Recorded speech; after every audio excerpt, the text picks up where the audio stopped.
चोली के चीजा दादा मारे लागल देहिया से पानी छोड़ावे लागल चोली के चीजा दादा मारे लागल देहिया से पानी छोड़ावे लागल की करे ना सदम रे रे रे रे हमारो बलम लगा के मारे दम हो हमारो बलम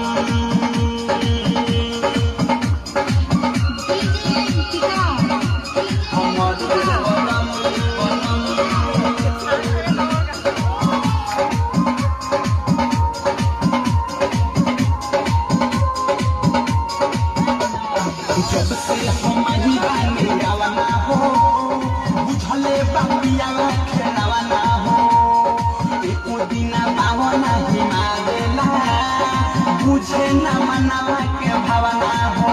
राइटर भी विशाल कभी गड़ेला हाल देखी अवधे सपने मीठी कर लागे ना चाल अनुराग की पहुँचावे लागल हमारो मजाक दौड़ावे लागल